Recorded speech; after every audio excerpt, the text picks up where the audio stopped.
अगला सवाल भी एनसीईआरटी का सॉल्व एग्जांपल है, जरा इस सवाल को भी चेक कर लेते हैं बच्चों।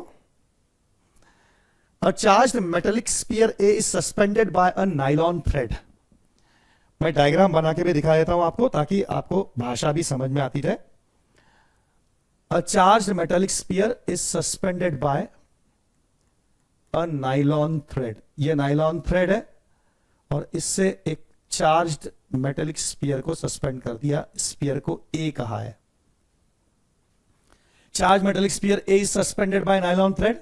Another charge metallic sphere B held by an insulating handle is brought close to A such that distance between their centres is 10 centimetre. ठीक है, ये चार्ज मेटेलिक स्फीयर है और दूसरा भी चार्ज मेटेलिक स्फीयर है। तो ये बी मेटेलिक स्फीयर है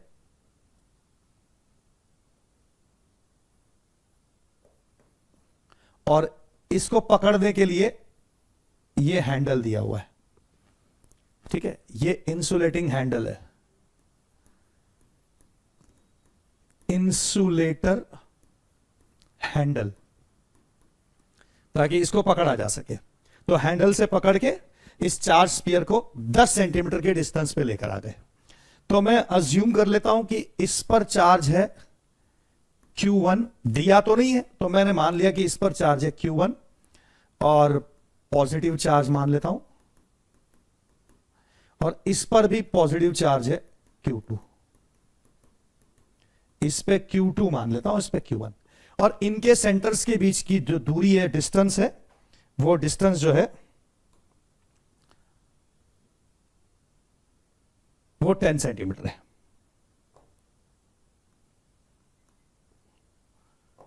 तो इनके सेंटर्स के बीच में जो दूरी है वो 10 सेंटीमीटर रखी गई है। ये पहली सिचुएशन है, राइट। तो अब क्या होगा, बी की वजह से, इसको तो हैंडल से पकड़ रखा है ऐसा, तो बी की वजह से ए जो है वो रिपेल होगा, रिपल्शन आएगा इसमें जो आपको दिखाई देगा। तो वो रिपल्शन फोर्स हम लिख सकते हैं, कितना फोर्स है, तो मैं उस रिपल्शन फोर्स को साइड में लिख देता हूं इस सिचुएशन के। तो इस प्रकार से मैं फोर्स लिखता हूं इस सिचुएशन का F, और ये फोर्स कितना होगा, तो 1/4 pi epsilon 0 Q1 into Q2 upon distance की जगह 10 सेंटीमीटर का स्क्वायर। ठीक है, कैलकुलेशन यहां नहीं कर रहा हूं, बस इसकी वैल्यू F फोर्स के रूप में लिख रहा हूं। Sphere A is now touched with identical sphere C। अब अगली सिचुएशन में क्या किया है उसको चेक कर ले। देखिए, अब अगली सिचुएशन में इन्होंने क्या किया, तो जरा देखें।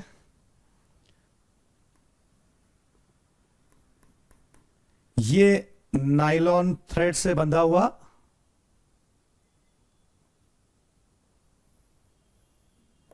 ए स्पीयर है।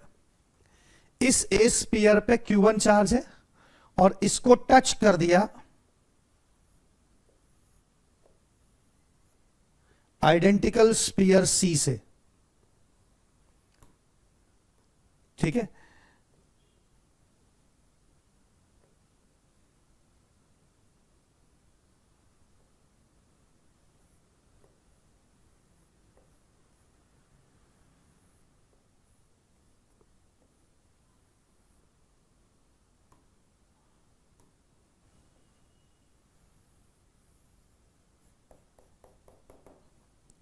ठीक है, सी स्पीयर से जो ए के आइडेंटिकल है, एक जैसे स्पीयर है दोनों, इनको टच कर दिया। अब टच करने से क्या होगा, अगर ए और सी टच में आ गए, कांटेक्ट में आ गए, तो ये अनचार्ज है सी और ए पर चार्ज है, राइट। आप समझते हैं इस बात को, ये चार्ज है, इस पर Q1 चार्ज है और इस पर सी अनचार्ज है। तो टच करने से अब आधा आधा चार्ज डिस्ट्रीब्यूट हो जाएगा ना। तो अब यहां पे Q1/2 चार्ज बच जाएगा और इस वाले पे Q1/2 चार्ज आ जाएगा। आधा आधा चार्ज आइडेंटिकल होने की वजह से, एक जैसे स्फीयर से दोनों, तो आइडेंटिकल होने की वजह से चार्ज जो है वो आधा आधा डिस्ट्रीब्यूट हो जाएगा, राइट। क्लियर है, एक अनचार्ज था और एक चार्ज था, तो अब चार्ज फ्लो होकर आधा आधा चार्ज डिस्ट्रीब्यूट हो गया। तो Q1/2 और Q1/2 चार्ज दोनों पर आ गया। क्या ये बात पकड़ में आ गई? ठीक है, इसको मैं जरा ऐसे लिख देता हूं ताकि आपको अच्छी तरह समझ में आए कि ये Q1/2 है। चार्ज की वैल्यू Q1/2 लिखना चाहता हूं मैं यहां पर। अब बचेगा Q1/2 चार्ज, यहां पे भी बचेगा Q1/2 चार्ज, दोनों पे आधा आधा है ना। तो ये अगली लाइन बोल रहा है sphere A is now touched with identical sphere C while sphere B is touch with identical sphere D. तो जो बी स्पीयर है उस स्पीयर को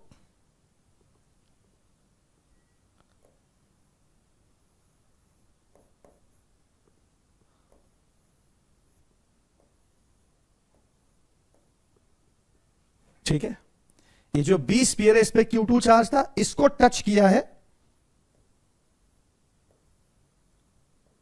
एक आइडेंटिकल स्पीयर डी से, इसको टच कर दिया आइडेंटिकल स्पीयर डी से।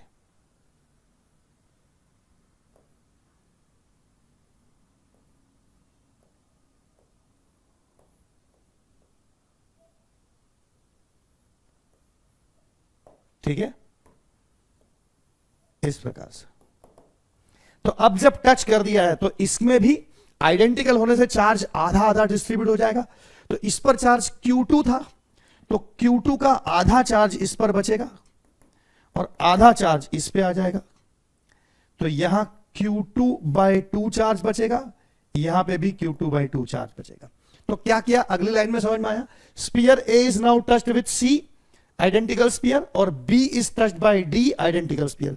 तो ए और सी आइडेंटिकल है, बी और डी आइडेंटिकल है, तो इनको टच करके चार्जेस आधे आधे हो गए। ठीक है, यहां तक की बात पकड़ में आ गई? ओके, अब इसके आगे इन्होंने क्या किया, इसके आगे लिखा है now B is brought closer to A. अब बी को ए के क्लोजर लाया गया। ठीक है, अच्छा, इसके पहले ये भी लिखा है कि सी एंड डी आर रिमूव्ड। ये टच करने के बाद इनको रिमूव कर दिया सी और डी को, तो सी और डी तो हट गया पिक्चर में से। अब अगली बार सी और डी हटा दिया पिक्चर में से, और अब क्या किया, बी को क्लोज लेकर आए ए के। तो पूरा प्रोसेस आपकी समझ में आया? बी को ए के क्लोज लेके आए, और एनसीईआरटी में एग्जैक्टली डायग्राम के साथ ऐसा बना हुआ है ना। तो उन्होंने क्या किया, सबसे पहले ए और बी दो स्पीयर दे दिए, एक नायलॉन थ्रेड से अटैच है और एक हैंडल से पकड़ के 10 सेंटीमीटर दूरी पर लाया। तो इसका रिपल्शन चेक किया, तो इसमें रिपल्शन फोर्स है। ठीक है, अब इस पर Q1 चार्ज मान लेते हैं, इस पे Q2 चार्ज। अब अगली स्टेप में उन्होंने क्या किया, ए को ए जैसे ही दूसरे स्पीयर से टच करा दिया और बी को बी जैसे ही दूसरे स्पीयर डी से टच करा दिया। तो सी और डी टच करने के लिए लाए गए ताकि चार्जेस आधे आधे बढ़ जाए।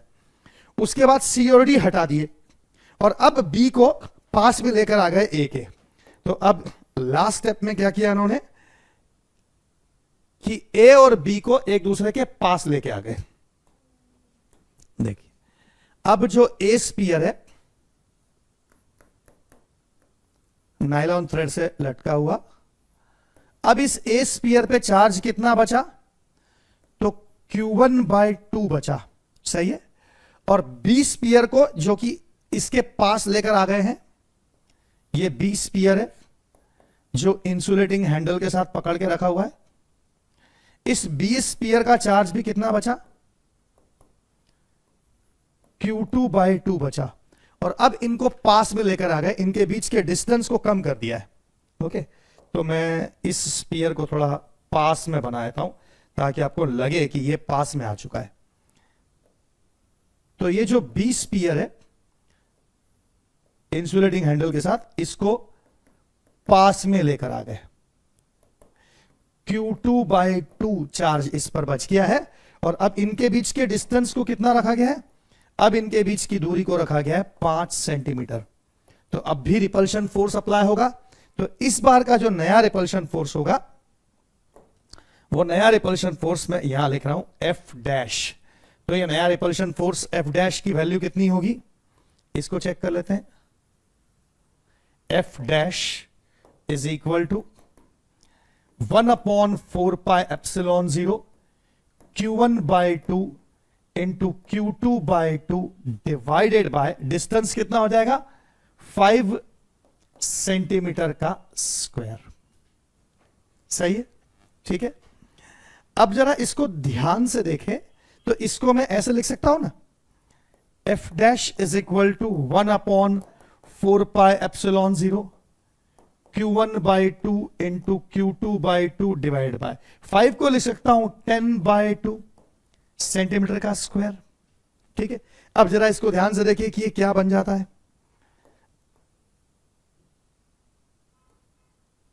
ओके, अब इसको जरा ध्यान से देखिए क्या बन गया। ये बन गया F dash is equal to 1/4πε0 Q1 लिख दीजिए, Q2 लिख दीजिए, ये अपॉन टू को फिलहाल छोड़ दीजिए और नीचे का 10 लिख दीजिए, 10 सेंटीमीटर का स्क्वायर। ठीक है, राइट। अब जरा ध्यान से देखिए, अब यहां लिखना था 1/2 इंटू 1/2 अपॉन के ऊपर, ये 1/2 मैंने ऐसा लिख दिया, और यहां लिखना था 1/2 का स्क्वायर, ये 1/2 का स्क्वायर। आ गया समझ में? ठीक है, अब आप चेक करो, ये पूरा इस पूरे से कैंसिल हो जाएगा, नीचे 1/2 का स्क्वायर है ना, ऊपर कैंसिल हो गया, यानी जो बचा वो वैल्यू कितना है, बहुत ध्यान से देखिए उस वैल्यू को, ये वैल्यू एग्जैक्टली उतनी है जितनी पहले थी। ये देखिए कौन से पकड़ में आया? ठीक बात है, मतलब उन्होंने क्या किया, डिस्टेंस को आधा किया और चार्जेस को भी आधे कर दिए। तो उन्होंने बताया कि डिस्टेंस को भी आधा कर दिया और चार्जेस भी आधे कर दिए, तो फोर्स पर कोई फर्क नहीं पड़ेगा, उतना ही फोर्स अभी भी लगेगा। इस एक्सपेरिमेंटल क्वेश्चन के द्वारा एनसीईआरटी ये सजेस्ट करना चाहती है, डिस्टेंस का इनवर्स स्क्वायर रिलेशन और चार्ज की वैल्यूज का रिलेशन, इस पे से हमको समझ में आता है। ओके, ठीक है, तो हमें पता चलता है फाइनली आंसर क्या मिलता है कि फोर्स कितना हुआ, तो जो पिछली बार फोर्स था उतना ही फोर्स इस बार भी है। तो एफ डैश की वैल्यू एफ के इक्वल है और यही हमारा आंसर है।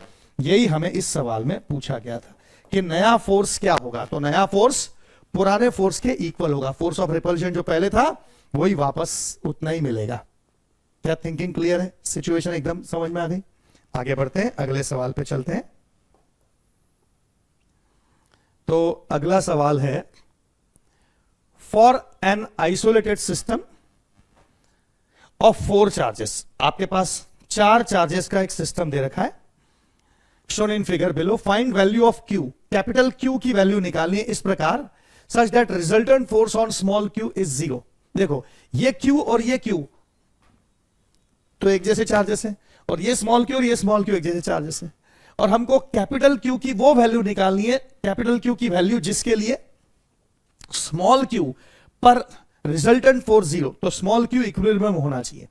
तो स्मॉल q पर इक्विलिब्रियम मेंटेन करने के लिए पहले स्मॉल q पर फोर्सेस कौन कौन से वो चेक कर ले। देखो स्मॉल q पर एक फोर्स जो है वो इस स्मॉल q का, अब ये स्मॉल q पॉजिटिव हो चाहे नेगेटिव हो, कैसा भी हो, ये स्मॉल q और ये स्मॉल q तो एक जैसे होंगे, तो ये तो एक दूसरे पर रिपल्शन लगाएंगे ना, तो इसका मतलब इस पर एक तो रिपल्शन फोर्स लगने वाला है। ओके, तो एक फोर्स तो इस पे रिपल्शन का लगेगा, ये फोर्स इस Q ने लगाया है, राइट।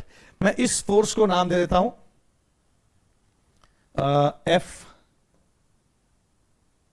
F1। ओके, ये किसने अप्लाई किया? स्मॉल q ने, है ना। तो F1 की न्यूमेरिकल वैल्यू मैं लिख सकता हूं यहां पे, F1 की वैल्यू कितनी होगी, ये होगी 1/4πε0 into Q into Q upon, ये जो डिस्टेंस है ये स्क्वायर की डायगोनल है। अगर मैं स्क्वायर की लेंथ को L अज्यूम कर लूं, इस स्क्वायर की जो लंबाई है एक साइड है उसको मैं L अज्यूम कर लूं, तो ये वाली साइड भी L ही होगी। तो पाइथागोरस थ्योरम से मैं लिख सकता हूं L square plus L square का अंडर रूट, ये होगी डायगोनल ऑफ स्क्वायर, स्क्वायर की डायगोनल की लंबाई √2L हो जाएगी और ये वैल्यू हो जाएगी √2 टाइम्स L। तो ये स्क्वायर की डायगोनल हो गई, तो इन दोनों चार्जेस के बीच का डिस्टेंस हो गया √2L, इसका स्क्वायर कर देंगे, तो ये फोर्स हो गया F1। ये तो हमें पता है कि स्मॉल q एक जैसे हैं, तो ये रिपेल करेंगे एक दूसरे को, तो इसलिए Q पर रिपल्शन फोर्स F1 तो पता चल गया। अब अगर मैं चाहता हूं कि स्मॉल q बैलेंस्ड रहे, तो उसके लिए इस F1 के अपोजिट डायरेक्शन में नेट फोर्स आना चाहिए, दूसरा बचा हुआ, ठीक है ना।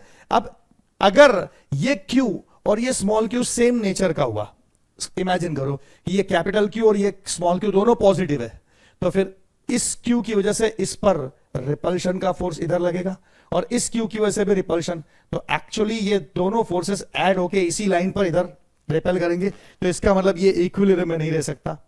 तो अगर मुझे इसे इक्विलिब्रियम में रखना है तो इस Q के नेचर को इस Q के नेचर से अपोजिट होना बहुत जरूरी है, ठीक बात है, ताकि इनके बीच में अट्रैक्शन फोर्स क्रिएट हो, ठीक है ना। तो इनके बीच में अट्रैक्शन फोर्स आना चाहिए। तो मैं इसको इस कलर से डिनोट कर देता हूं, ये अट्रैक्शन फोर्स है इस कैपिटल Q की वजह से, राइट, और इस कैपिटल Q की वजह से ये अट्रैक्शन फोर्स है। अब ये दोनों फोर्सेस एक जैसे होंगे, ठीक है, राइट। तो मैं इस फोर्स को भी F लिख लेता हूं और इसको भी F लिख लेता हूं, ये तो एक जैसे फोर्स होंगे, बिल्कुल आइडेंटिकल फोर्सेस होंगे, ठीक है ना। तो इन दोनों फोर्सेस का जो नेट रिजल्टेंट होगा वो रिजल्टेंट इस डायरेक्शन में लिख लेता हूं और इस रिजल्टेंट को लिख लेता हूं F2। तो अब F2 F1 के एग्जैक्टली अपोजिट और इक्वल हुआ तो स्मॉल q जो है वो इक्विलिब्रियम में आ जाएगा, ठीक है। तो आप देखिए जो पिंक कलर का मैंने F फोर्स है और पिंक कलर का जो F फोर्स है उनका रिजल्टेंट मैंने बीच में लिखा है, और ऐसा क्यों किया है वो मैं इधर एक्सप्लेन कर रहा हूं आपको। देखो, अगर एक फोर्स F इस तरफ है और यहां पर आपका चार्ज्ड ऑब्जेक्ट है ये वाला, और इस पर दूसरा जो फोर्स है वो एग्जैक्टली 90 डिग्री पर है, स्क्वायर है ना, तो 90 डिग्री पर होगा ये फोर्स, इक्वल फोर्सेस है दोनों, ठीक है। तो इनका जब मैं सम करूंगा by parallelogram law of forces, मतलब वेक्टर एडिशन के जो नियम है, तो ये दोनों वेक्टर से फोर्सेस, तो इनको ऐड करूंगा मैं, तो ऐड करने पर मुझे जो रिजल्टेंट मिलेगा वो रिजल्टेंट स्क्वायर की डायगोनल पर ही तो मिलेगा इस डायरेक्शन में, और ये रिजल्टेंट जो है वो F2 फोर्स है, ठीक है ना। आप रिजल्टेंट कैसे निकालेंगे F2 को, तो F2 रिजल्टेंट होगा इस फॉर्मूले से, है ना, a square plus B square plus 2ab cos theta. ये आपको वेक्टर्स को ऐड करने का फॉर्मूला शायद पता हो, दो वेक्टर्स ऐड करते हैं तो इस प्रकार से ऐड होता है, तो f का स्क्वायर प्लस f का square plus 2 into f into cos 90, ठीक है। दो वेक्टर्स a और b जब ऐड होते हैं, a vector plus b vector, a vector plus b vector जब ऐड होते हैं तो उनका जो रिजल्टेंट है, उनका रिजल्टेंट लिखने का तरीका होता है a square plus b square plus 2ab cos theta. इस प्रकार से इनका रिजल्टेंट लिखा जाता है। ये मॉड जो है वो रिजल्टेंट है a और b दो वेक्टर्स को ऐड करने का। तो यहां पे एक f फोर्स है और दूसरा भी f फोर्स है, दोनों इक्वल फोर्स है, और दोनों के बीच का जो एंगल है, दोनों फोर्सेस के बीच का एंगल वो 90 डिग्री का एंगल है, तो इसलिए थीटा की जगह cos 90 आ जाएगा, दोनों फोर्स के बीच का एंगल है वो, राइट। तो f का square plus 2f into cos 90, cos 90 की वैल्यू होती है 0, ठीक है। तो इसलिए मुझे मिलेगा ये टर्म 0, तो f का स्क्वायर प्लस f का स्क्वायर और ये वाली टर्म 0 हो जाएगी, इसका अंडर रूट, यानी आंसर मिलेगा √2 टाइम्स f, ये हो जाएगा F2। और f की न्यूमेरिकल वैल्यू, f क्या है, कैपिटल Q और स्मॉल q के बीच का अट्रैक्शन फोर्स, तो ये न्यूमेरिकल वैल्यू हो जाएगी 1/4 pi epsilon 0 capital Q into small q upon distance, तो इनके बीच का डिस्टेंस है L का स्क्वायर, तो ये हो गई F2 की वैल्यू। क्या बात पकड़ में आ गई आपको, F2 की वैल्यू निकाल ली और F1 की वैल्यू निकाल ली, ठीक है। अब F2 निकल गया है और F1 निकल गया है, तो इक्विलिब्रियम के लिए हमें क्या करना पड़ेगा, इक्विलिब्रियम के लिए हमें यहां सॉल्व कर देता हूं, इक्विलिब्रियम के लिए हमें F2 को F1 के इक्वल और अपोजिट होना चाहिए, तभी इक्विलिब्रियम होगा, सिंपल लॉजिक। तो फॉर इक्विलिब्रियम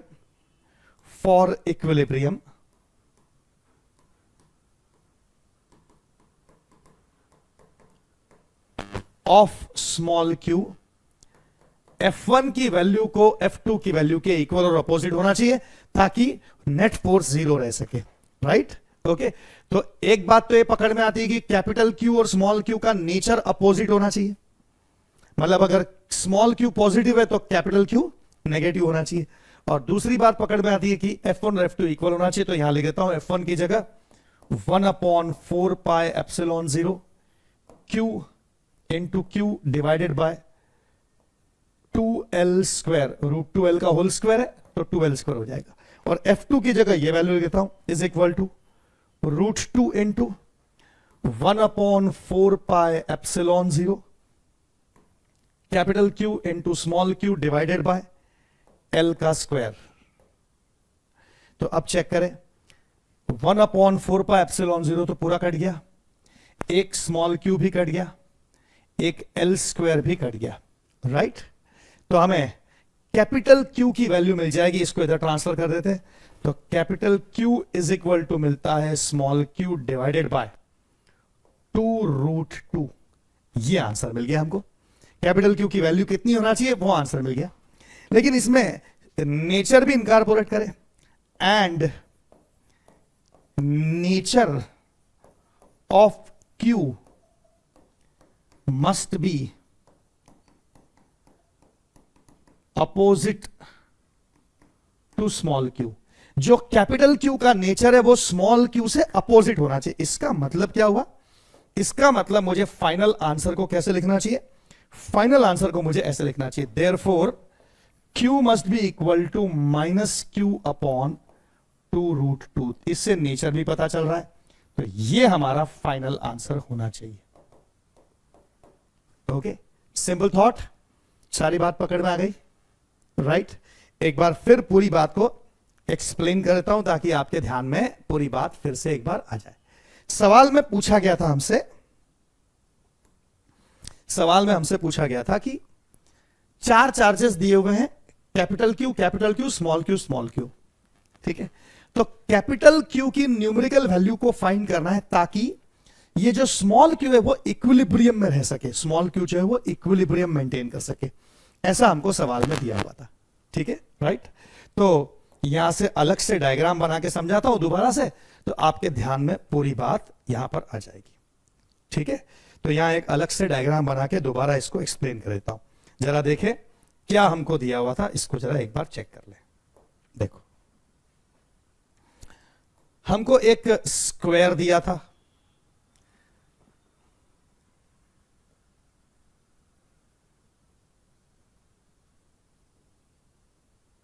तो मैं एक स्क्वायर बना लेता हूं, ये एक स्क्वायर है, ठीक है। और इस स्क्वायर के चारों कॉर्नर्स पे 4 चार्जेस हैं, एक है स्मॉल q, एक है कैपिटल Q, एक और है स्मॉल q, और एक है कैपिटल Q। हमको 4 चार्जेस इस प्रकार से दिए हुए हैं, ठीक है। ये है कैपिटल Q, ये है कैपिटल Q, ये स्मॉल q, 4 चार्जेस दिए हुए हैं आपको, ठीक है।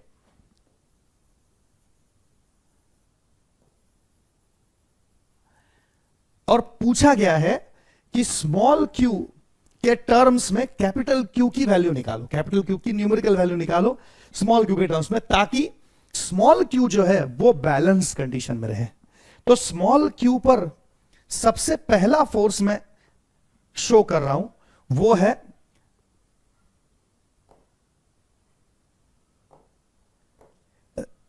Repulsion due to small q। क्योंकि दोनों स्मॉल q तो एक जैसे नेचर के होंगे, तो इसलिए एक रिपल्शन फोर्स डिफाइन कर रहा हूं। ये एक रिपल्शन फोर्स है जो F1 लिख दिया मैंने। ये रिपल्शन किस पे लगा? स्मॉल q की वजह से स्मॉल q पे लगा। तो अब अगर इसे बैलेंस करना है तो दूसरा फोर्स जो इस पे लगना चाहिए वो इस डायरेक्शन में लगना चाहिए। अब बाकी फोर्सेस कौन से लग रहे हैं q पर? तो एक फोर्स ये वाला कैपिटल Q लगाएगा और ये कैपिटल Q लगाएगा।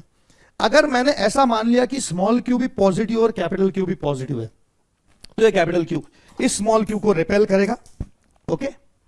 तो इस कैपिटल Q द्वारा स्मॉल q को रिपेल होगा, तो स्मॉल q पर इस डायरेक्शन में फोर्स लगेगा, और ये वाला कैपिटल Q भी रिपेल करेगा, तो इधर और इधर फोर्स रहा, तो इन दो फोर्सेस का जो एडिशन होगा इधर और इधर फोर्स रहा, तो इस फोर्स और इस फोर्स का जो एडिशन होगा वो इसी F1 की डायरेक्शन में आ जाएगा, है ना। इसका और इसका रिजल्टेंट मिला के इधर ही तो आएगा, तो फिर इक्विलिब्रियम मेंटेन नहीं होगा।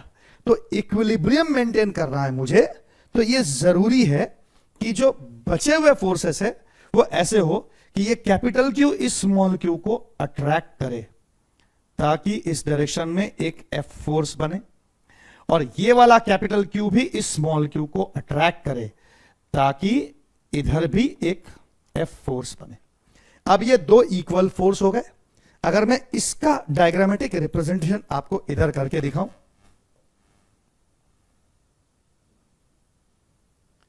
एक फोर्स F इस डायरेक्शन में और इससे 90 डिग्री पर दूसरा फोर्स F इस डायरेक्शन में, ओके, और इनके बीच का एंगल 90 डिग्री है, ठीक है। तो इनका वेक्टर एडिशन करना है। तो वेक्टर एडिशन के रूल्स होते हैं। तो वेक्टर एडिशन में ए वेक्टर और बी वेक्टर अगर ऐड होते हैं तो ये कोई ए वेक्टर है किसी भी डायरेक्शन में, ये कोई बी वेक्टर है किसी भी डायरेक्शन में, इनके बीच का एंगल अगर थीटा है तो इनको ऐड करने के लिए पैरेललोग्राम बनाया जाता है, जिसकी रिजल्टेंट के रूप में हमको रिजल्टेंट मिलता है, इसकी डायगोनल के रूप में हमको रिजल्टेंट मिलता है। और ये डायगोनल लिखने का तरीका ये ऐसे होता है, अंडर रूट ऑफ ए का स्क्वायर प्लस बी का square plus 2 into A into B into cos theta, okay, right, ठीक है। तो इस रूल का इस्तेमाल यहां मैं कर रहा हूं और इन दोनों का वेक्टर एडिशन कर रहा हूं। तो पैरेललोग्राम जो है वो स्क्वायर के फॉर्म में बनेगा, क्योंकि ये साइड और ये साइड इक्वल है और 90 डिग्री का एंगल है, तो जो पैरेललोग्राम क्रिएट होगा वो स्क्वायर के रूप में होगा, और इसकी डायगोनल जो होगी वो रिजल्टेंट होगा, जिसको मैं F2 लिख रहा हूं। तो F2 रिजल्टेंट इस फॉर्मूले से कैसे आएगा? तो F2 रिजल्टेंट इस फॉर्मूले से आएगा, A मतलब पहला फोर्स F का स्क्वायर, B मतलब दूसरा फोर्स F का स्क्वायर, प्लस 2 इंटू ए की जगह F, B की जगह F इंटू कॉस, इनके बीच का एंगल 90 डिग्री, राइट, ओके, ठीक है। अब cos 90 जीरो होता है, तो cos 90 जीरो होता है, इसलिए इसको cos 90 की जगह जीरो रिप्लेस कर दो। तो F का स्क्वायर प्लस F का स्क्वायर प्लस cos 90 जीरो, तो ये वाला जीरो, इसका अंडर रूट, ये हो गया रूट 2 टाइम्स F, ये हो गया F2 रिजल्टेंट की वैल्यू। और ये F2 रिजल्टेंट चूंकि ये स्क्वायर की डायगोनल पे होगा तो एग्जैक्टली 45 डिग्री पर डायगोनल की लाइन पे होगा, एग्जैक्टली 45 डिग्री पर डायगोनल की लाइन पर रिजल्टेंट आएगा। यानी इसका जो रिजल्टेंट बनने वाला है वो रिजल्टेंट जो है वो एग्जैक्टली इस लाइन पे बनने वाला है, रिजल्टेंट इस लाइन पे बनेगा, ये रिजल्टेंट फोर्स होगा F2। तो F2 और F1 अगर एक दूसरे के अपोजिट होंगे, एग्जैक्टली अपोजिट, तो इक्विलिब्रियम मेंटेन हो जाएगा। तो मुझे सिंपली क्या करना है, F2 रिजल्टेंट को F1 रिजल्टेंट के इक्वल रख के सॉल्व कर देना है, तो आंसर आ जाएगा फाइनली। तो फाइनल आंसर लाने के लिए मैं क्या करूंगा, F2 रिजल्टेंट और F1 रिजल्टेंट को, F2 और F1 को एक दूसरे के इक्वल और अपोजिट शो कर दूंगा। तो F2 और F1 एक दूसरे के इक्वल। अब F2 ये है रूट 2 टाइम्स F, और रूट 2 टाइम्स F मतलब कितना हुआ, रूट 2 टाइम्स F। F क्या था, F था repulsion attraction force between Q and capital Q।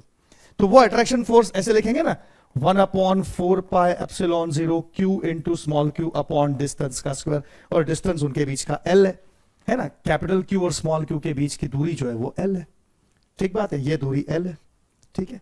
तो इसलिए इनके बीच का फोर्स या इनके बीच का जो फोर्स है वो फोर्स F लिखने का ये तरीका हो जाएगा। अब इस फोर्स को इस फोर्स के इक्वल रख दो, तो F1 की जगह जो पहले आपने लिखा था वो ये इन दोनों के बीच का रिपल्शन फोर्स, यानी 1/4 pi epsilon 0 into Q upon इस डायगोनल डिस्टेंस। डायगोनल कैसे निकलेगी, तो ये L है और ये L है, तो पाइथागोरस थ्योरम लग जाएगा इसमें 90 डिग्री का एंगल होने से।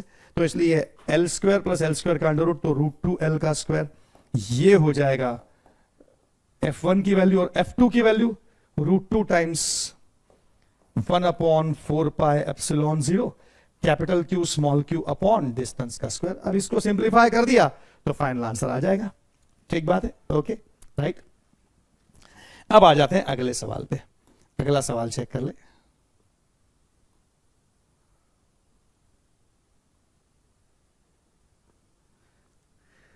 अगला सवाल कुछ इस प्रकार का है।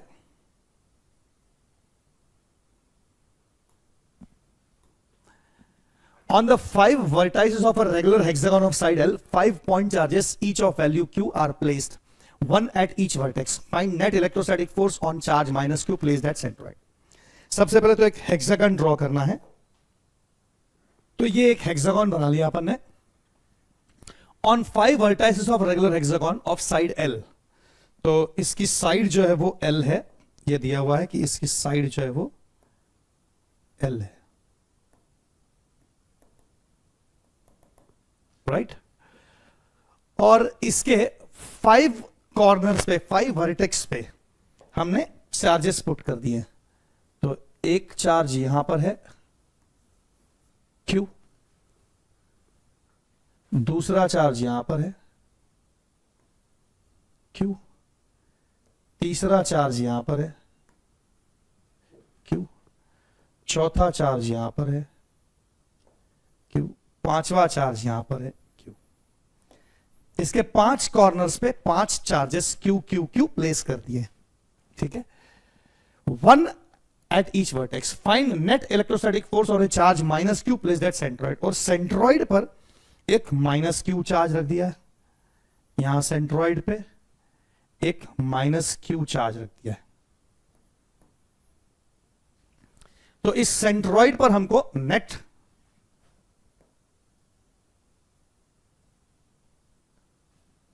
सेंट्रॉइड पर रखे माइनस Q पर हमको net force, resultant force, electrostatic force हमको Q पर, माइनस Q पर निकालना है। तो इसको मैं कॉर्नर 1 कह देता हूं, कॉर्नर 2, 3, 4 और 5। ओके, तो अब फोर्सेस जो इस माइनस Q पे लग रहे हैं, माइनस Q पर लगने वाले फोर्सेस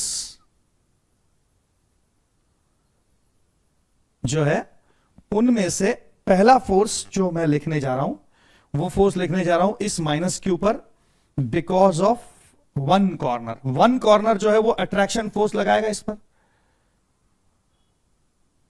तो ये फोर्स में F1 लिख देता हूं, राइट। इसी प्रकार से जो 2 कॉर्नर है वो भी एक अट्रैक्शन फोर्स लगाएगा, तो मैं इसको F2 लिख देता हूं। जो 3 कॉर्नर है वो भी एक अट्रैक्शन फोर्स लगाएगा, तो इसको मैं F3 लिख देता हूं।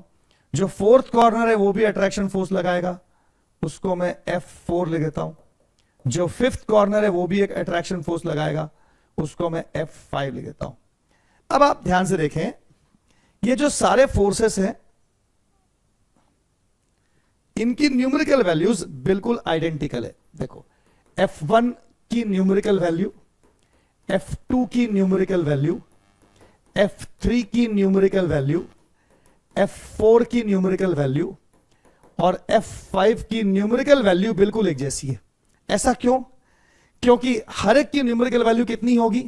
तो हर एक की न्यूमेरिकल वैल्यू होगी 1/4 पाई एप्सिलॉन 0 इनटू एक चार्ज है स्मॉल q, एक चार्ज है माइनस q, है ना। वो एक प्लस एक माइनस है, फिलहाल वो माइनस साइन ओमिट कर दी, मैग्नीट्यूड में लिखना चाह रहा हूं। और इनके बीच की डिस्टेंस, तो देखिए अगर ये डिस्टेंस L है और ये रेगुलर हेक्सागन है, तो देखो ये सारे एंगल 60 डिग्री के बनेंगे। ये एंगल 60 डिग्री का बनेगा, ये वाला एंगल 60 डिग्री का बनेगा, ये वाला एंगल 60 डिग्री का बनेगा। तो इसकी वजह से अगर ये साइड L है तो ये भी L है, ये भी L है, सारी साइड्स L L L के बराबर होगी। तो देखो हर Q और माइनस Q के बीच का डिस्टेंस तो एक जैसा ही होगा, तो इसलिए डिस्टेंस L हो गया। तो देखो हर एक पांचों force actually identical numerical value के फोर्स है, राइट। तो देखो अब क्या होगा, अब आपको मैं बात समझा सकता हूं कि जो F1 फोर्स है ना और जो F4 फोर्स है वो कैंसिल हो जाएंगे, ठीक है ना। F1 and F4 will cancel, सही है, चेक कर लो। F1 F4 एग्जैक्टली अपोजिट है और इक्वल इन मैग्नीट्यूड है, तो कैंसिल हो गए। जो F2 है ना वो F5 से कैंसिल होगा, F2 and F5 will cancel, ठीक है, F2 और F5 भी कैंसिल हो गए, राइट, ओके, ठीक है। तो अब देखो कौन कौन से कैंसिल हो गए, तो देखो 4 फोर्स कैंसिल हो गए, F1, F4, F2, F5, तो बचा क्या, केवल F3, अकेला फोर्स F3 बचा। तो इसलिए माइनस क्यू पे रिजल्टेंट जो होगा वो केवल F3 के इक्वल होगा, है ना। Therefore resultant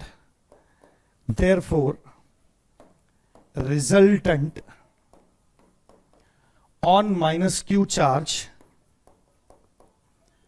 is force F3. Therefore net force F3 के इक्वल होगा, और इसकी वैल्यू तो हम जानते ही है 1/4πε0 q into Q upon L का square, and this is the final answer. और यही हमको निकालना था कि रिजल्टेंट फोर्स कितना है। क्या क्लियर है सिचुएशन? एकदम सिंपल थॉट है, बढ़ सकते हैं अपन आगे। Okay,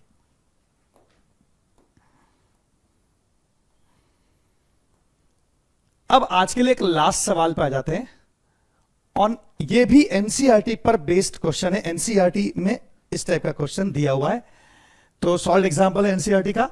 on each vertex of equilateral triangle 1 point charge Q is placed, find net force, ये फोर्स होना चाहिए यहां पे, find net force, find net force, net force on another point charge capital Q placed at centroid. तो एक तो equilateral triangle बनाना है हमको। सबसे पहले एक इक्विलैटरल ट्रायंगल बना लेते हैं। तो ये एक इक्विलैटरल ट्रायंगल है, और इस इक्विलैटरल ट्रायंगल के सभी कॉर्नर्स पर एक एक पॉइंट चार्ज रखा हुआ है। ये एक पॉइंट चार्ज रखा है Q, ये एक और पॉइंट चार्ज रखा है Q, और ये एक और पॉइंट चार्ज रखा है Q। तो इस प्रकार से तीनों कॉर्नर्स पर 3 पॉइंट चार्जेस Q रखे हुए, ठीक है। Find net force on another point charge capital Q। अब एक और पॉइंट चार्ज कैपिटल Q है, तो ये पॉइंट चार्ज कैपिटल Q यहां रखा हुआ है सेंट्रॉइड पे। ये सेंट्रॉइड पोजीशन है इक्विलैटरल ट्रायंगल की, है ना। तो सेंट्रॉइड पर आपको नेट फोर्स, जो चार्ज Q है, इस Q चार्ज पे नेट फोर्स कितना है वो फाइंड आउट करना है, ठीक है। तो इस अपन मान लेते हैं ये चारों चार्जेस जो है वो पॉजिटिव नेचर के, तो हर एक रिपल्शन फोर्स लगाएगा Q पर। तो Q पर रिपल्शन फोर्सेस कौन कौन से हो गए चेक कर लेते हैं। तो एक स्मॉल Q लगाएगा रिपल्शन फोर्स, तो ये रिपल्शन फोर्स इस डायरेक्शन का होगा। ये फोर्स, इसको मैं F1 नाम दे देता हूं, ठीक है। जो इस स्मॉल Q ने लगाया, इस कॉर्नर को मैं 1 नाम देता हूं, और इसकी वजह से फोर्स F1 नाम देता हूं। इस कॉर्नर को 2 नाम देता हूं, और इसकी वजह से जो इस पर रिपल्शन फोर्स लगा वो इस डायरेक्शन का होगा, और ये रिपल्शन फोर्स इस तरफ होगा, ये F2 हो गया, ठीक है। और इसी प्रकार से ये कॉर्नर 3, और इसकी वजह से रिपल्शन फोर्स इस डायरेक्शन में, ये फोर्स हो जाएगा F3। ऐसे 3 फोर्सेस इस Q चार्ज पर लग रहे हैं, और हमको इनका नेट रिजल्टेंट निकालना है। क्या है वो रिजल्टेंट चाहिए हमको, ठीक है। अब चेक करते हैं पहले F1, F2 और F3 की न्यूमेरिकल वैल्यू को। उसको चेक करने के लिए सबसे पहले हमको चाहिए डिस्टेंस, ओके। तो जरा देखें डिस्टेंस के बारे में। अगर हम इस साइड को L मान ले, इक्विलैटरल ट्रायंगल की साइड को, ओके, ठीक है। तो आधी साइड L/2 हो जाएगी, यहां से यहां तक की हाफ साइड L/2 हो जाएगी, ओके, राइट। और ये वाली साइड भी L हो जाएगी, ठीक है। तो यहां से यहां तक का जो मेडियन का डिस्टेंस है, ये जो लाइन है इसको मेडियन कहेंगे इक्विलैटरल ट्रायंगल की। तो इस मेडियन का डिस्टेंस जो है वो पाइथागोरस थ्योरम से निकल आएगा। ये L और L/2 से पाइथागोरस थ्योरम लगा सकते हैं अपन, ठीक है ना, ओके। तो आप देख सकते हैं कि किसी इक्विलैटरल ट्रायंगल के लिए जो मेडियन का डिस्टेंस है वो निकालने का सिंपल तरीका है, बहुत आसान तरीका है। देखिए, अगर ये एक इक्विलैटरल ट्रायंगल है,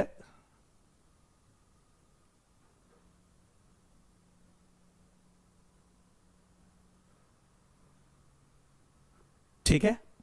और इस इक्विलैटरल ट्रायंगल में अगर हमारे पास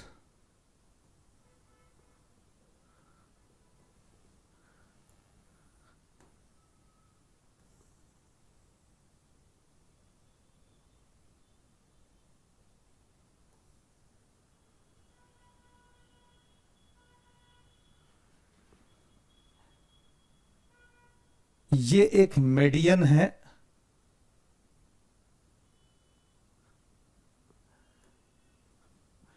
इस प्रकार से इक्विलैटरल ट्रायंगल और उसके साथ एक मीडियन है, तो इसके मैं कुछ नाम दे देता हूं, जैसे ए, बी, सी और डी। तो अगर इसकी लेंथ एल है साइड की, तो ये वाली लेंथ l/2 हो जाएगी। तो ट्रायंगल ए बी डी एक राइट एंगल ट्रायंगल बनेगा, जिसके अंदर ए बी हाइपोटेन्यूज का square is equal to B D का स्क्वायर प्लस ए डी का स्क्वायर। तो ए डी की वैल्यू होगी √(ab) का स्क्वायर माइनस बी डी का स्क्वायर, यानी l का स्क्वायर माइनस l/2 का स्क्वायर। तो ये मिला के कैलकुलेशन आता है √3l/2। और ये मीडियन की लेंथ, मैंने मीडियन की लेंथ को कैलकुलेट करके दिखाया आपके सामने। इस प्रकार से मीडियन की लेंथ आप निकाल सकते हो। तो इक्विलैटरल ट्रायंगल की मीडियन ये आपको बहुत बार काम आएगी। जो अगर साइड की लेंथ l है इक्विलैटरल ट्रायंगल की, तो जो मीडियन है उसकी लेंथ √3l/2 होती है। ओके। और मीडियन को सेंट्रॉइड जो है, सेंटर पॉइंट जो है, वो 2:1 रेशो में बांटता है, ठीक है ना। तो ये भी एक इंफॉर्मेशन है जो आपको ध्यान रखनी पड़ेगी कि सेंट्रॉइड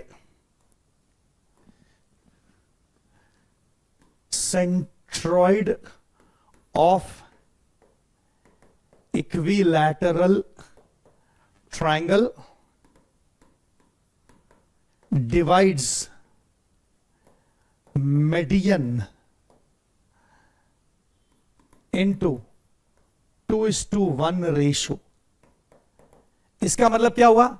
2:1 रेशो मतलब 3 हिस्से हो गए, एक पार्ट 2 हिस्सा और एक पार्ट 1 हिस्सा, तो दोनों मिलाकर 3 हिस्से हो गए। तो इसका मतलब एक 2/3 हिस्सा होगा और एक 1/3 हिस्सा होगा। 2:1 रेशो में बांटना, इसका मतलब क्या? टोटल 3 हिस्से करना, जिसमें से एक तरफ का हिस्सा 1/3 हो गया और एक तरफ का हिस्सा 2/3 हो गया। तो इसलिए ये जो मीडियन की बात हमने की, ये जो मीडियन है, ये मीडियन को सेंट्रॉइड, अब अगर मैं इस पर एक सेंट्रॉइड बना दूं, यहां पर अगर मैं सेंट्रॉइड बना दूं, तो ये जो सेंट्रॉइड है, ये सेंट्रॉइड क्या करता है? ये एक तरफ एक हिस्सा और एक तरफ 2 हिस्से, मीडियन के 3 हिस्से करता है, राइट। तो ये वाला जो हिस्सा है वो 2/3 इंटू √3l/2, और ये वाला जो हिस्सा है वो 1/3 इंटू √3l/2। जो मीडियन की लंबाई है उसे 2 हिस्सों में बांटा गया है। ये बात समझ में आ रही है आपकी? इसकी जरूरत इसलिए पड़ी हमको क्योंकि हमारे इस डायग्राम में स्मॉल क्यू और कैपिटल क्यू के बीच का जो डिस्टेंस है, ये वाला डिस्टेंस, ये डिस्टेंस एक्चुअली मीडियन का 2/3 हिस्सा है। तो हमको इस डिस्टेंस की जरूरत यहां पड़ने वाली। ये वाला जो डिस्टेंस है ये हमको चाहिए, तो ये डिस्टेंस चाहिए ना फोर्स निकालने के लिए डिस्टेंस। तो ये डिस्टेंस कितना होगा? 2/3 इंटू मीडियन की लेंथ √3l/2, राइट। तो ये 2 से 2 कैंसिल हो जाएगा, तो ये डिस्टेंस बनेगा l/√3। ये √3 ऊपर नीचे 3 है, तो एक √3 कैंसिल हो जाएगा। तरीका समझ में आया आपको? तो इस प्रकार से ये डिस्टेंस निकाल लिया l/√3। ये क्लियर? यहां तक के विजन आपके सामने आ गया। अब तो सवाल बिल्कुल ही आसान है। अब तो F1 की न्यूमेरिकल वैल्यू निकालना आसान हो गया। F1 इलेक्ट्रोस्टैटिक फोर्स है, उसकी न्यूमेरिकल वैल्यू होगी 1/4πε0 Q into capital Q upon l/√3 का स्क्वायर। अब आप देख सकते हैं कि F2 इसकी न्यूमेरिकल वैल्यू भी एग्जैक्टली सेम ही होगी और F3 की न्यूमेरिकल वैल्यू भी एग्जैक्टली सेम होगी। मतलब F1, F2, F3 चेक कर सकते हैं। F2 में इसके और इसके बीच का फोर्स यानी Q और कैपिटल Q, और उनके बीच का डिस्टेंस मीडियन का 2/3 हिस्सा, सेम l/√3। सेम चीज यहां पर थर्ड कॉर्नर पे Q और कैपिटल Q, यहां पर इनके बीच का फोर्स लिखना है F3, तो F3 भी ऐसे ही लिखा जाएगा। तो यानी F1, F2, F3 तीनों फोर्सेस इक्वल इन मैग्नीट्यूड है, सबकी न्यूमेरिकल वैल्यू सेम है, बस डायरेक्शन अलग अलग है उनकी। ठीक बात, राइट। एक और बात आप चेक कर सकते हैं, बहुत इजी वे में चेक कर सकते हैं। देखिए इधर ये एंगल आपको 90 डिग्री नजर आ जाएगा। देखो यहां का एंगल 90 डिग्री ये नजर आ जाएगा आपको, और ये टोटल एंगल 60 डिग्री है क्योंकि इक्विलैटरल ट्रायंगल है। तो ये जो 60 डिग्री एंगल है, इस 60 डिग्री को आधा करके इसने बांट दिया मीडियन में, तो ये 30 डिग्री का एंगल होना चाहिए। ठीक है, अगर ये 30 है और ये 90 है तो ये वाला 60 डिग्री होना चाहिए, और ये वाला भी 60 डिग्री ही तो होना चाहिए। सही है ना। उसी तरह से इधर वाले ट्रायंगल में, तो इसका मतलब F1 और F3 के बीच का टोटल एंगल 120 हो गया। बिल्कुल सेम फैशन में देखो इधर वाला एंगल भी 60 होना चाहिए, क्योंकि इधर हो गया 30 और 90, 30 90, तो ये 60 होना चाहिए। अगर ये 60 है, ओके, राइट एंगल ट्रायंगल बन रहा है ना, तो इधर 30 डिग्री, इधर 90 डिग्री, तो इधर 60 डिग्री। एग्जैक्टली ऐसा का ऐसा ही इधर वाला भी 60 डिग्री होना चाहिए। तो इसका मतलब F1 और F2 के बीच में भी 120 डिग्री होना चाहिए। तो F1 F2 के बीच 120 डिग्री, F1 F3 के बीच 120 डिग्री, तो फिर F2 F3 के बीच बचा हुआ भी 120 डिग्री होना चाहिए। अब आपको एक स्पेशल बात यहां पर समझ में आती है कि अच्छा ये जो तीन फोर्सेस है कौन कौन से, F1 फोर्स जो ऐसे वर्टिकल डाउनवर्ड डायरेक्शन में, ये F1 फोर्स है ऐसे वर्टिकल डाउनवर्ड डायरेक्शन में, ओके, उससे 120 डिग्री एंगल पे 120 डिग्री एंगल पर 120 डिग्री एंगल पर ये फोर्स है, और ये फोर्स है F2। तो ये एंगल जो है वो 120 डिग्री का एंगल है, ये 120 डिग्री का एंगल है। और इसी तरह से इधर F3 फोर्स है, और ये वाला एंगल भी 120 डिग्री है, और ये वाला एंगल भी 120 डिग्री है। Got the idea? Simple logic, thought समझ में आ गया? ठीक है। अब देखिए बहुत ही सिंपल अंडरस्टैंडिंग है। अगर मैं F2 और F3 का रिजल्टेंट पहले निकाल लूं, F2 और F3 का रिजल्टेंट 120 डिग्री एंगल पे, F2 और F3 का रिजल्टेंट निकाल रहा हूं मैं 120 degree.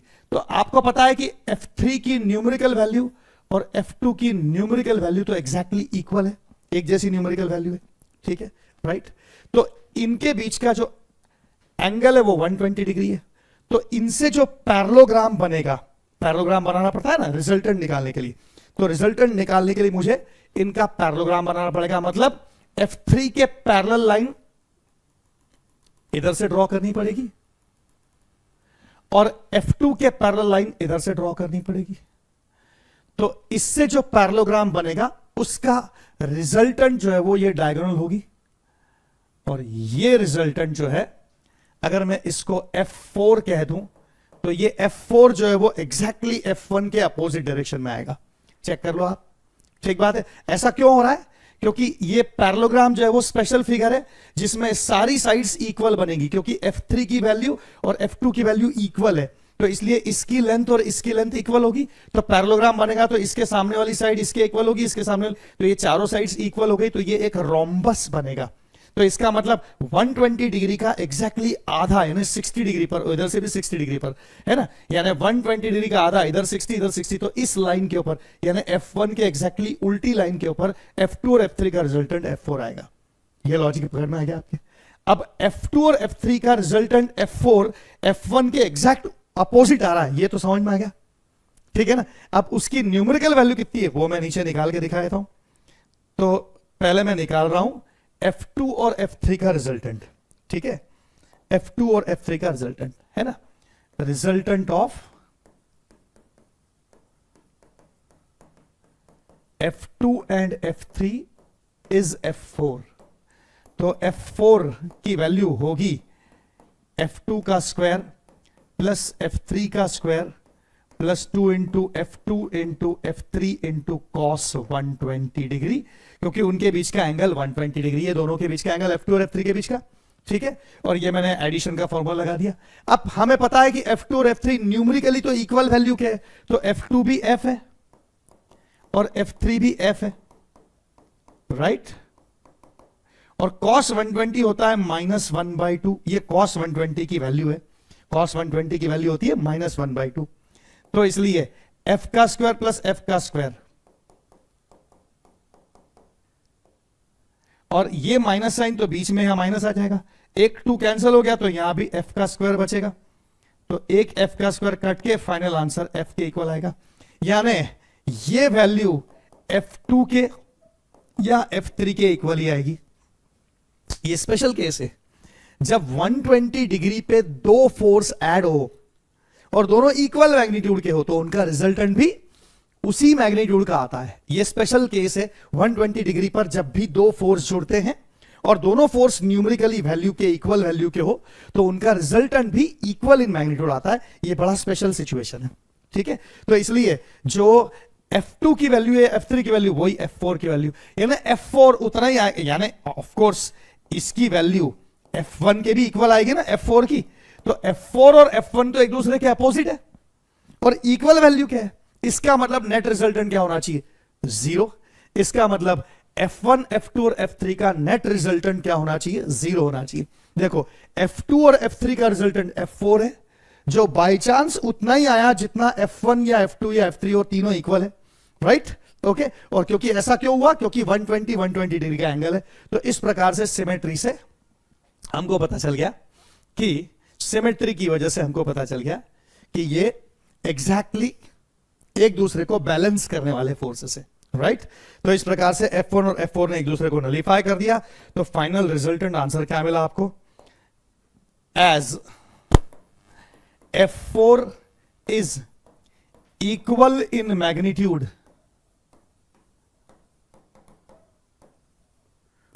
to F1 and opposite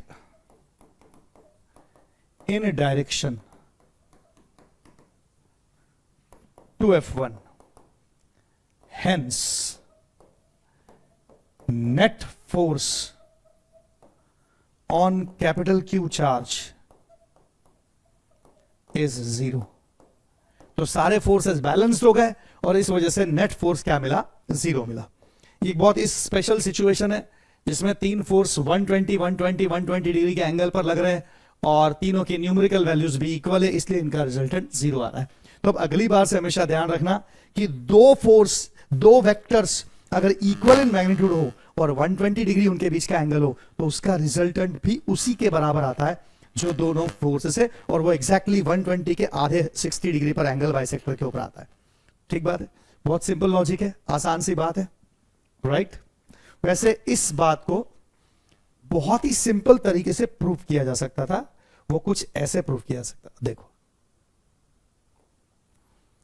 है ना, ये तीन फोर्सेस है ना, F1 F2 F3 देख रहे हैं आपको, तीन फोर्सेस, राइट।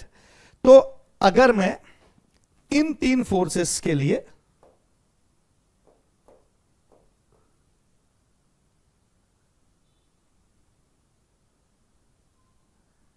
ठीक है 120 पे तीन फोर्सेस है, इन तीन फोर्सेस के लिए मैं जरा इस डायग्राम को बना, तो देखो ऐसा डायग्राम बनाऊं मैं, ये देखिए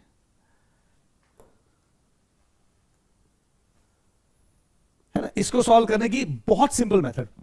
अब आपको यह तो पता पहले लगना चाहिए कि F1 F2 F3 इक्वल है, F1 की वैल्यू F2 की वैल्यू और F3 की वैल्यू इक्वल है, यह पता लगना चाहिए।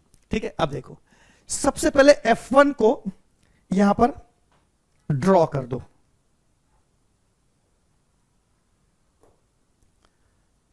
मैं सबसे पहले F1 को ड्रॉ कर रहा हूं, ठीक है।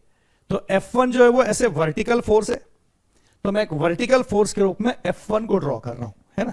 आप जजमेंट ले ले, देख ले, मैं F1 को ड्रॉ कर रहा हूं, एक लाइन ड्रॉ कर ली जो F1 फोर्स को रिप्रेजेंट करे, ओके राइट। अब मैं F3 फोर्स को F1 फोर्स के एंड पॉइंट से, मतलब ट्रायंगल लॉ यूज करते हो। ट्रायंगल लॉ में क्या होता है, एक फोर्स जहां खत्म होता है वहां से दूसरा फोर्स स्टार्ट होता है, राइट। तो मैं ट्रायंगल लॉ से दूसरा फोर्स F3 यहां से ड्रॉ करने जा रहा हूं, तो F3 और F1 के बीच का एंगल 120 होना चाहिए। तो मैं क्या करूंगा, यहां से इस लाइन को आगे एक्सटेंड कर दिया मैंने, ठीक है, और यहां से 90 डिग्री ये 90 डिग्री हो गया, और 90 पे 30 और बनाऊंगा इधर, ये एंगल 30 डिग्री बनाऊंगा, तो 90 प्लस 30 मिला के 120 हो गया। तो देखो F1 फोर्स से 120 डिग्री एंगल पर मैं उतने ही लेंथ का F3 वेक्टर बना चुका हूं, ठीक है, राइट। अब ये 30 है तो ये बीच का एंगल कितना हो गया, 60। और आपको पता है कि F1 की न्यूमेरिकल वैल्यू और F3 की न्यूमेरिकल वैल्यू इक्वल है, तो F1 और F3 जो है वो इक्वल मैग्नीट्यूड के, राइट, ओके। और अब मैं F3 की लाइन को आगे एक्सटेंड कर रहा हूं, और यहां से 90 प्लस 30, तो मैं 30 डिग्री एंगल पर एक और फोर्स बना रहा हूं जो कि है F2, क्योंकि F2 जो है वो F3 से 120 डिग्री एंगल पर है। तो देखो ऐसा करूंगा तो मैं उसी पॉइंट पे वापस पहुंच जाऊंगा जहां से मैंने शुरुआत की थी, क्योंकि ये इक्विलैटरल ट्रायंगल बनेगा, राइट। F1 फिर F2 पर F3, तो जहां से शुरू किया वहीं पहुंच गया, मतलब नेट सम क्या हो गया, 0। तो ऐसे भी आप प्रूव कर सकते हो ट्रायंगल लॉ यूज करके, F1 plus F2, F1 plus F3 plus F2 मिलाकर नेट सम 0। तो इस प्रकार से प्रूव कर सकते हो कि इन तीनों फोर्सेस का नेट सम जो है वो 0 आने वाला है, तीनों इक्वल मैग्नीट्यूड के और एक दूसरे से 120 डिग्री के एंगल पर, राइट, ओके। तो आज का लेक्चर यहीं समाप्त करते हैं अपन, धन्यवाद।